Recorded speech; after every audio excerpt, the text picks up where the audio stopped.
덕분에 살만 납니다. 예수님 덕분에 신바람 납니다. 예수님 한 분으로 만족합니다. 예수님 최고세요. 예수님 만세.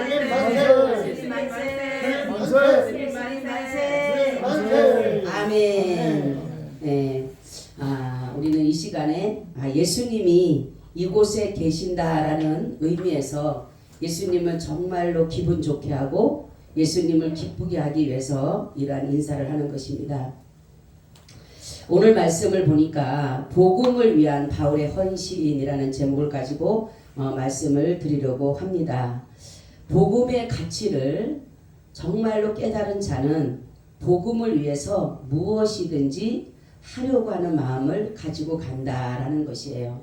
그래서 이것이 없이는 우리가 복음을 전해서도 안 되고 해서도 안 된다라는 사실입니다. 특히 복음을 위해서 이 사도 바울은 해산의 수고를 하고 있다라는 것이에요. 아이를 낳아보지 않는 이렇게 사도 바울이 아이를 낳은 해산, 여인이 아이를 낳는 해산하는 수고를 이렇게 설명한 것은 뭐냐면 복음을 위해서는 굉장한 고통이 수반된다라는 것을 여기서 이렇게 말씀하고 있는 것입니다. 우리는 복음을 위해서, 예수 그리스도의 복음을 위해서 어떠한 고난도, 어떠한 핍박도, 어떠한 정말로 자기의 생명까지도 걸어야 되는 그러한 상황 속에 있었음에도 불구하고 바울은 자신을 철저하게 복음을 위해서 희생하고 헌신한 것을 볼 수가 있는 것입니다.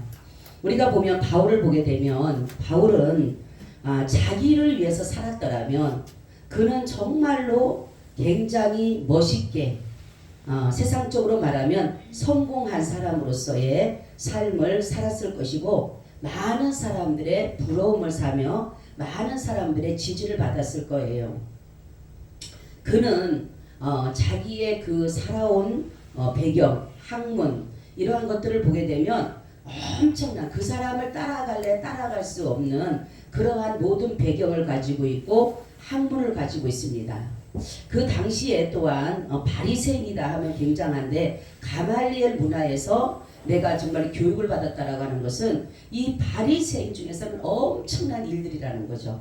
그럼에도 불구하고 사도 바울은 자신의 정말로 자기를 위해 살았다라면 편안함과 모든 것을 한 번에 받을 수 있는 그러한 명예와 권력이 주어짐에도 불구하고 복음을 위해서 정말로 부끄러워할 수밖에 없는 것처럼 보이는 완전한 자신을 정말 수치스러운 모습으로 자신을 벗어 던진 자였다는 거예요. 정말로 자기를 위해서 하는 것이 아니라 복음을 위해서 자신은 모든 것이 내게 정말로 자기는 세상의 모든 것이 배설물로 여겼다. 배설물로 여길 정도까지로 할 정도의 그러한 마음을 가지고 있었다라는 것이에요. 사도 바울 보게 되면 굉장한 권력을 가지고 면역력을 가지고 있는 사람이었어요. 그럼에도 불구하고 그가 복음을 전할 때는 명예와 권력을 사용하지 않았다는 거예요. 어떻게 보면은 자기가 복음을 전할 때에 자기가 옛날에 같이 직장 생활을 하고 같이 동료였던 그러한 사람들에게 자기가 이렇게 어려움을 당할 때에 그들로 인하여서 도움을 요청할 수도 충분히 있었다라는 사실이에요. 그럼에도 불구하고 사도 바울은 그러한 것들을 하나도 사용하지 않았다. 도리어 그런 것들이 자기에게는 거추장스러워졌다는 거죠. 그렇기 때문에 참 진리 되신 예수님께 자신의 모든 것을 헌신할 수밖에 없었다는 것을 알 수가 있어요. 우리는 내 스스로는 헌신할 수 없어요. 이 우리가 사도행전도 그렇고 이 바울 서신을 보게 되면 성령의 역사예요. 성령의 역사. 모든 것이 성령님께서 조성하시고 성령님께서 역사하셨기 때문에 사도 바울이 이렇게 고난의 길을 갈 수가 있고 정말로 예수 그리스도의 복음을 위해서 핍박 속에서도 자신의 생명을 내어 던질 수도 있었다는 것이에요. 그래서 우리는 정말로 성령의 역사의 도움을 바라지 않으면 우리는 할 수가 없어요. 그러니까 사도 바울이 대단한 사람은 대단한 사람이지만은 사도 바울에게도 성령이 역사하지 않았으면은 사도 바울도 그렇게 멋진 사람이 되지는 않았을 거예요. 근데 성령님의 도우심을 따라서 갔던 사도 바울은 결국은 성령님께서 원하시는 그 순교의 장까지 갈 수가 있었다라는 것이에요. 우리가 성경을 보게 되면 너희가 모르고 예비치 않는 자는 정말로 적게 맞게 되지만 알고도 예비치 않는 자는 많이 맞게 될 것이다 라고 해요. 우리가 진정한 복음을 알면서도 많은 사람들이 복음을 위해서는 정말 우리가 복음을 전하기 위해서는 반드시 성령의 역사 속에서 이루어진다는 것을 알면서도 불구하고 이러한 것을 사용하지 않고 간다라면 주님은 굉장히 슬퍼하실 거라는 거죠. 그래서 이 사도 바울이 이 당시에는 어떤 상태냐면은 몸이 굉장히 안 좋은 상태예요. 그러니까 눈도 그렇지만은 이 몸과 심신이 다 그때는 피로하고 이 병드는 상태입니다. 그런 가운데서 어떻게 보면 요양차 들렸던 곳과도 같은 곳이에요. 그런데 여기에서 정말로 그렇지만은 자기의 몸을 정말로 그 전도 제2차 여행인데 이 일을 하기 위해서 몸이 신 것이 아니라 안식한 곳을 찾고자 한 것이 아니라 복음을 전하고자 했다는 거죠. 몸이 아파도 그는 복음을 게을리하지 않았다는 거죠. 그러면서 거기에서 가장 먼저 그들과 싸우는 것은 율법주의자들과 싸워야 됐다는 거예요. 이들이 처음에 율법주의자들에게 복음을 전하니까 너무나도 신기하고 너무나도 좋았다는 거예요. 그리고 성령을 통해서 이 사람들은 그 율법주의자들이 지금까지 율법으로 의로워진 줄로 믿었는데 복음 예수 그리스도를 믿음으로 의로워진다라는 것을 듣다 보니까 너무나도 이것이 감사하고 감격할 수밖에 없었다라는 거죠. 그래서 이들은 너무나도 쉽게 잘 받아들였어요. 그런데 이들에게 정말로 복음을 전하는 사도 바울이 전하는 복음과 율법주의들이 전하는 거짓된 율법주의자들이 전하는 자들과는 계속적인 대립이 있을 수밖에 없어요. 왜냐하면 복음은 오직 예수 그리스도를 믿음으로 구원을 받고 예수 그리스도를 믿음으로 의로워진다라고 그렇게 정해진 것인데 율법주의자들은 그것이 아니에요. 아브라함의 자손이어야 된다. 또한 이스라엘인이어야 된다. 히브리인이어야 된다. 할례를 받아야 된다. 이러한 법들을 지켜야 된다. 이러한 것들을 계속적으로 종용하니까 이 사람들이 듣기에는 보기에 마저 의로워지고 구원받는 것은 무엇인가를 해야지만이 될 것 같다라는 그러한 생각이 이들에게도 있었다라는 거죠. 그런데 진정한 복음은 무엇을 해서가 아니에요. 믿어야 되는 거예요. 아멘. 우리가 수많은 사람들이 예수 그리스도를 알고 연구하고 많은 사람들이 가르치고 있지만은 그 가르침을 내가 믿고 있느냐가 중요하다는 거예요. 그래서 복음은 믿음이에요. 그래서 바울을 멸시한 것은 다른 것이 아니라 예수 그리스도를 믿으면 정말로 구원받고 예수 그리스도를 믿으면 의로워진다라고 하니까 이 사도 바울을 반대한 것이 아니라 사도 바울이 전하는 복음을 반대한 거예요. 복음을. 그러므로 율법주의자들은 바울뿐 아니라 진리 대신 예수를 거부하게 되는 거부하게. 그렇죠? 복음이 무엇인가를 하려 하지도 않고 남들이 볼 때는 미련해 보이고 무식해 보이고 아주 허무맹랑하게 그들에게는 들릴 수밖에 없다라는 거예요. 그래서 오죽하면은 로마서에 말하는 십자가의 도가 멸망받는 자들에게는 미련하게 보이고 구원받는 자들에게는 믿는 자들에게는 구원의 능력이 된다라는 거죠. 그러니까 십자가의 도가 뭡니까? 예수 그리스도를 믿음으로 구원받는 것이, 믿음으로 의롭다는 것이. 이 십자가의 도가 사람들의 보기에는 미련해 보이는 거예요. 아니 어떻게 예수 믿는데 구원받고 예수 믿는데 어떻게 의로워져? 뭔가를 해야지만이 되는데 이거는 허무맹랑한 거예요. 볼 때는 그 사람들이 볼 때는. 그리고 나서는 이 복음을 보게 되면은 그렇죠? 하나님께서 이 땅에 세상에 사람으로 오셨다. 이렇게 말하니까 사람들이 생각하는 이거는 말도 안 되는 거지. 어떻게 하나님이 사람의 몸을 입고 이 땅에 오셨을까? 그러니까 이 사람들은 그것을 믿으려고 하지는 않았어요. 그리고 또 더 하는 것은 뭐냐면 그가 십자가 모든 자의 죄를 위해서 자기 백성의 죄를 위해서 죽으셨다. 그래서 그것을 믿는 자마다 죄를 다 용서받는다. 사함을 받는다. 그러니까 이 사람들이 생각하기에는 너무나도 어처구니가 없는 거예요. 그런데다가 예수님이 또한 죽은 자 가운데서 부활하셨다. 승천하셨다. 재림하신다. 또 예수님께서 1000년 동안 이 땅으로 오셔서 하신다. 그리스도 나라 되게 하신다. 그 다음에 1000년하고 이룬다 하니까 듣기에 너무나도 아이고 참 이게 허상처럼 보이고 추상처럼 보이는 거예요. 그러니까 뭔가를 해야지만이 우리가 제사를 드릴 때도 뭔가를 모든 질서를 따라서 아주 뭔가를 해야지만이 그게 더 잘 뭡니까 그 신이 받을 것 같은 그렇죠? 그래서 그거에 대한 모든 것에는 뭡니까 아주 엄숙해 그죠? 옛날에 우리가 유교 사상일 때 제사 지낼 때 어떻게 해요? 거기서는요 말도 함부로 못 하잖아요. 제사상 앞에서는 그죠? 얼마나 그리고 그 제사상 음식을 먼저 먹습니까? 먹지도 못해요. 먼저 먹으면 우리 옛날에 친척 엄마는 먹으려면 뭐라 그래요? 예? 입 부러튼다고 입 부러튼다고 하니까 못 먹는 거예요. 그만큼 엄숙하고 그만큼 경건하고 그만큼 거룩하게 그것을 여겼다라는 거예요.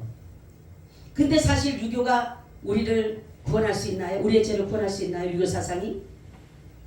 유교 사상이 그렇게 조상들을 잘 섬겼는데 우리가 복을 받았나요? 불교도 마찬가지예요. 그렇지만은 예수 그리스도 이 기독교 개신교는 남들이 볼 때는 이상해 보이는 거잖아요. 그러니까 미치광이라 사도 바울을 미치광이라 해요. 미치광이고 그리고 변덕쟁이라 그리고 뭐라고 하냐면 아주 무식한 자로 여기요. 무식한 자로. 바로 보면 이 복음이 우리의 이해 관계로서는 이해가 안 돼요. 그죠? 예수님을 우리가 이해해서는 믿을 수가 없어요. 아무리 내가 이해를 하려고 해도 안 되는 거예요. 그냥 믿으면 되는 거예요. 그러니까 이 믿음이 선물이라는 거예요. 선물. 그냥 믿어지는 거예요. 남들이 보면 믿어지는데 나는 믿어지는데 너 안 믿어져? 안 믿어지는 거예요. 그런데 이게 바로 중요한 것은 뭐냐면 믿는 자마다 구원을 얻는 거예요. 구원을 얻는 거예요. 그러니까 이거는 약속이에요. 그래서 율법보다 복음이 더 우월한 거예요. 그래서 율법은 뭐라 해서 초등학문이고 초등학문과 같다 그랬잖아요. 그죠? 그런데 정말 몽학선생과 같고 초등학문과 같다 그랬잖아요. 근데 복음은 이러한 초등학문 같고 몽학선생 같은 것이 아니라 복음은 이런 것들에 우월한 거예요. 탁월한 겁니다. 근데 사람들은 거짓과 미혹은 사람들이 듣기도 좋고 빠지기가 좋아요. 그리고 이 세상의 것들도 빨리 우리가 빠져들어가기 쉬워요. 근데 이 복음은 잘 안 받아들여져요. 그죠? 여러분 TV를 한번 저런데 이제 가요 좋아하면 가요를 충분히 보세요. 그 잠자려면 노래가 생각나요? 안 나요? 예? 그 노래를 들었다가 보면 생각이 나? 안 나요? 나요. 그리고 누구하고 얘기를 어떤 얘기를 중점적으로 주제를 삼았으면요 그게 또 생각이 나요. 근데 여러분 설교를 그렇게 듣고 찬양을 해도 생각이 나요? 안 나요? 설교를 생각이 안 나요. 저번 주에 뭔 설교했는지 생각이 안 나죠? 신기한 거예요. 야 이거 왜 그런가? 제가 이거를 말씀을 준비하다가 깨달았어요. 왜 복음이 우리 안에 들어와서 역사를 못할까? 그죠? 세상적인 거는 세상적인 노래라든가 세상적인 거 가서 조금만 해도 그것이 저녁만 돼도 그것이 어떤 사람은 고구마를 캐러 가니까 저녁에 잘만 하면 고구마만 보인다 그래요. 고구마만. 응? 근데 우리는 복음을 그렇게 말씀을 그렇게 읽어도 그것이 그렇게 떠오르지 않을 때가 많잖아요. 왜 그럴까? 왜 이렇게 복음이 진리고 복음이 진짜고 참인데 왜 복음이 우리 가운데 들어오지 못할까? 두 가지. 그것은 뭐냐면 복음이 우리 가운데 들어오기 때문에 나의 이성이 막아버리는 거예요. 나의 이성이 모든 사람들은 이성이 있어서 모든 것을 생각하게 되고 관찰하게 되고 이해하게 되는 거예요. 그죠? 그래서 이게 맞는가 안 맞는가 먼저 나의 이성이 이거를 판단하는 거예요. 근데 복음을 듣다 보면 우리가 여기서 쉬운 것도 있지만 어려운 것이 있어요. 이해되지 않는 것이 있어요. 그러다 보니까 이것을 내 이성이 막아버리는 거예요. 들어오지 못하도록. 이것은 아니야 라는 것이 이성이 내 생각과 이 모든 것들이 예수 그리스도의 복음을 밀어내는 거예요. 이성이. 그리고 이성뿐만이 아니라 더 중요한 것은 뭐냐면 내 영이 이것을 거부하게 되는 거예요. 내 영이. 그렇기 때문에 내 안에 이 복음이 역사를 못하는 거예요. 복음이 들어와서 역사를 해야 되는데 이성이 막아버리고 내 영이 막아버리니까 복음이 그 안에 역사하지 못하는 것이에요. 그래서 내 안에 이 복음이 역사하기 위해서는 반드시 내 안에 거짓된 것 마귀 사단을 쫓아내야 되는 거예요. 그래야지만이 예수 그리스도의 복음이 내 이성을 뚫고 내 영을 속에 들어올 수가 있는 것이에요. 그러므로 말씀이 내 안에 들어오지 못하도록 이성이 뭡니까? 마귀가 나를 가로막기 때문에 내가 정말로 성령을 왜 받아야 되냐면 뚫고 들어올 수 있는 것은 성령님밖에 없어요. 아멘. 인간의 이성으로는 절대로 우리가 복음 못 믿는다니까요. 인간의 영으로 절대로 못 믿어요. 아무리 여러분들이 복음을 믿으려고 해도 믿어지나요? 안 믿어져요. 근데 이것을 뚫고 들어오는 나의 이성을 뚫고 나의 정말로 영을 뚫고 들어오는 그리고 내 속에 있는 마귀 사단을 쫓아내는 그분이 바로 뭐냐? 성령님이에요. 하나님의 영만이 그것을 뚫고 들어올 수가 있어요. 아멘. 그래서 우리는 다 성령을 받아야 되는 거예요. 성령을 받아야지만이 내 안에 그분이 주인이 되시는 거예요. 그래서 영접 기도가 굉장히 중요하다 그러잖아요. 그죠? 예수 그리스도를 나의 구주로 내 안에 모시는 것이 굉장히 중요하다는 것이에요. 그것은 왜냐하면 하나님의 자녀가 된다는 것이 뭐냐면 하나님의 가족이 되는 거예요. 우리는 예수를 영접하지 않으면 우리는 마귀의 가족이 되는 마귀의 가족. 근데 이 마귀의 가족은 어떻게 들어가느냐? 나의 이성을 뚫고 나의 영을 뚫고 내 속에 들어와 앉아 있는 거예요. 그래서 이거를 몰아내기 위해서는 반드시 성령의 역사가 있어야 되는 거예요. 성령이 들어와서 이 나의 이성을 뚫고 나의 영을 뚫고 들어와서 내 속에는 마귀를 쫓아내야지만이 내 안에 예수 그리스도의 영이 자리 잡게 되는 겁니다. 아멘. 그러니까 우리는 바울이 전한 이 복음, 예수 그리스도가 전한 이 복음은 남들이 보기에는 천해 보이고 무지해 보이고 무식해 보이지만은 바로 이것이 바로 구원을 이루는 것이다. 구원을 이루는 것이다. 그래서 자신이 이렇게 복음을 위해서 갈라디아 교인들을 위해서 얼마나 애쓰고 수고했는지 사도 바울이 나오고 있어요. 해산하는 수고를 한다. 자신의 몸도 돌보지 않고 바로 복음을 위해서 얼마나 그 사람은 가는 곳마다 여러분 우리도 마찬가지 복음을 전할 때 가는 곳마다 누구든지 환영한 사람이 있어요. 그래서 우리가 복음을 들으다 뭐냐면 평안의 복음, 신을 신고라는 것은 뭡니까? 이 복음 자체는 내가 닿는 곳이 복음 자체는 평안이지만은 사람들이 받아 부를 때는 불편함으로 받아들여요. 불편함으로. 그래서 평안의 복음의 신을 신고라는 것은 뭐냐면 내가 가지고 가는 복음은 그 가운데 불편함이 아니라 그들에게 평안함을 주기 위한 것이 편안함을 주기 위한 것이에요. 그러니까 자유를 주기 위한 거예요. 자유. 마귀 사단으로부터 얽매이고 죄로부터 얽매였던 자에게 자유를 주는 것이기 때문에 평안이 되는 것이 평안. 그래서 우리는 복음을 정말로 믿고 간다라면 우리는 하나님의 자녀가 되게 되는 거예요. 그러니까 사도 바울은 그것을 전하는 거예요. 예수 그리스도를 믿으면 너희가 구원을 받는다. 예수 그리스도를 믿으면 너희가 의로워진다. 이것에 대해서 계속적으로 증거하는 거예요. 근데 사람들이 볼 때는 내가 아니면 아닌 거예요.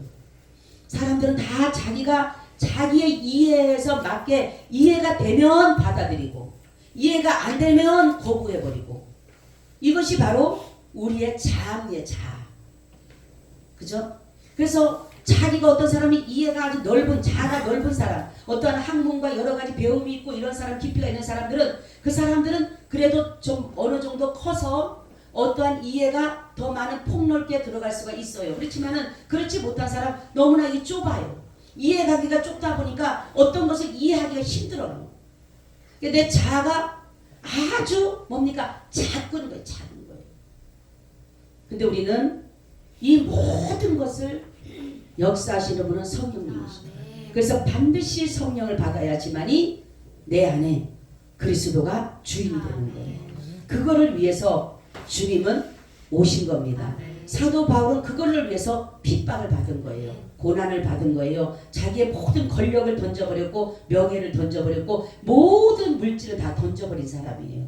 우리가 볼 때는 저렇게 바보 같은 사람이 어디가 있어요? 응?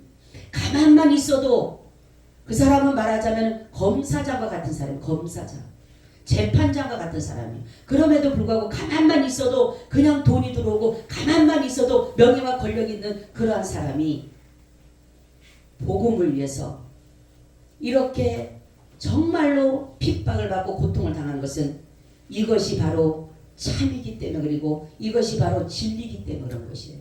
여러분 우리는 예수 그리스도를 믿는 믿음이 남들이 볼 때는 하찮아 보여요. 남들이 볼 때는 별로 능력도 없어 보여요. 그렇지만은 이 복음은 능력이 나타나게 되어 있는 거예요. 우리의 마음도 그분은 충분히 만지시고 우리의 생각도 그분은 주장하시고 어느 것 하나도 하나님 앞에는 제외되는 것이 없어요. 그분은 모든 것이 가능하신 겁니다. 그렇기 때문에 우리가 주님 앞에 모든 것을 내어드려도 여러분 손해가 없어요. 우리가 어떤 데 갔다가 내 전부를 갖다 바친들 나의 모든 만족을 채워주지 못해요. 그렇지만은 예수 그리스도에게 나의 전부를 던져도 여러분 정말로 실망하지 않으시게 됩니다. 바로 그분은 우리의 이 영과 혼과 몸을 정말로 보호하시고 보존하기를 원하시는 거예요. 그렇기 때문에 우리가 믿음으로써 복음을 잘 사용하고 가는 곳마다 복음을 나타내다 보면 우리의 심령을 예수 그리스도께서 충만한 은혜로 채워주실 줄로 믿습니다. 아멘. 주님 감사합니다. 오늘 우리에게 복음을 주셔서 감사합니다. 우리의 이성으로 우리의 영으로 주님을 다 이해하지 못한다라고 주님을 거부하지 않게 하시고 이제는 성령님을 통하여서 우리 안에 역사가 나타나게 하여 주시옵소서. 그래서 말씀이 그대로 살아 역사는 능력이 되게 하여 주시옵소서. 예수 그리스도의 이름으로 기도하옵나이다. 아멘.